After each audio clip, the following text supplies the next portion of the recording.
Welcome back to Rip City Rundown, guys. I'm catching my breath right now because some huge news just went down. I was not prepared to make a video, but the Knicks and the Timberwolves on a random late September Friday night just drop a huge trade news for us. And Julius Randle is going to Minnesota, guys. And who is it? Cat is going back to New York. Included in the deal going to the Timberwolves is Donte DiVincenzo. I saw there's a third team involved, Charlotte. I think Charlotte's just getting cash, maybe a young piece that hasn't been put out yet. I'm not sure who that is. But also, the Timberwolves are getting a first. So the Timberwolves are going to, for their haul for Cat, the Knicks get Cat, the Timberwolves get Julius Randle, Donte DiVincenzo, and a first-round pick. It's impossible to grade trades when they happen. In fact, we won't even know down the line.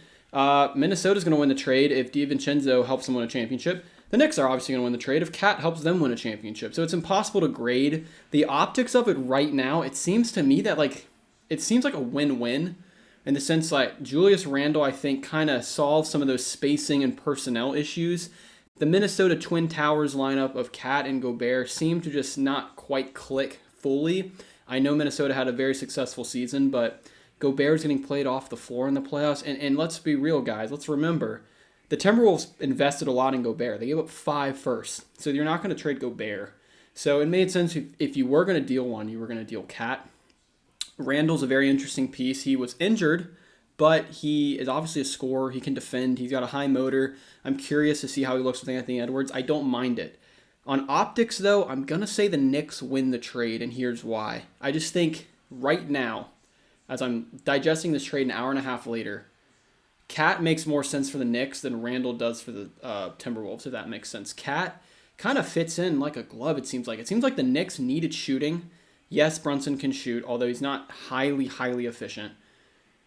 Mikal can shoot. He's not highly efficient, and he's not known for his shooting. They don't have any guys really known for their shooting. Cat is arguably the greatest big man shooter of all time. He's up there. I mean, he's got a silky smooth shot.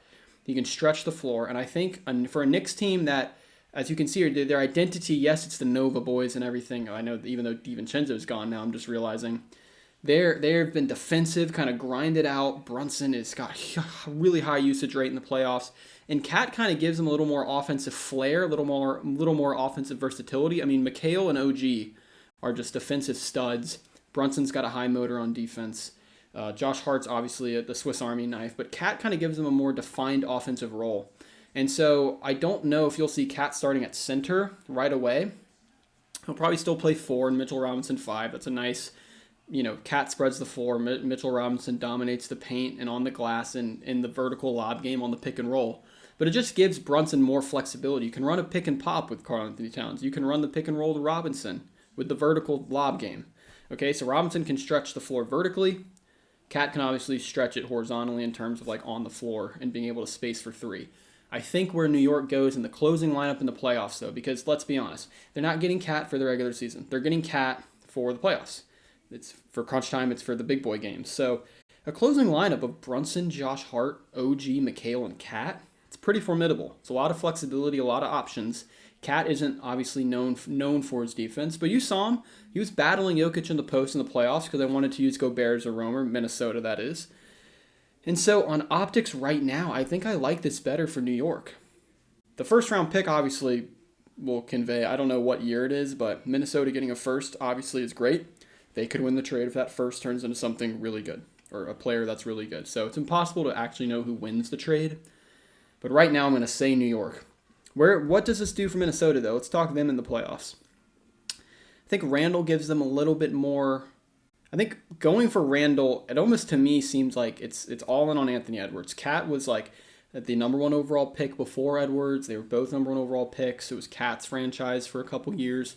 Edwards came along, now it's his. Randle is going to be there to complement Anthony Edwards. Minnesota is banking on Julius Randle being a better fit for Anthony Edwards than Karl Anthony Towns was, and to an extent with Rudy Gobert. Okay, because Rudy Gobert and Julius Randle in the front court, defensively, it's great. You lose a little shooting, though. Julius Randle's not the shooter that Cat is, obviously. So I think Minnesota is trusting that just the fit between Randle and Anthony Edwards is going to be more cohesive holistically in the team than Cat and Anthony Edwards were. It's a fair gamble to make. You get a first back 2. It seems like New York really wanted Cat. They need shooting. I like the trade for both sides. Let me know what you guys think in the comments. This is shocking. Usually September, it's been no news in the NBA, so I was very excited to hear this. Let me know what you guys think. Who won the trade? Who didn't win the trade, obviously, but just why do you think the Knicks did this? Why do you think the Timberwolves did this? Let me know in the comments. As always, guys, we'll see you next time.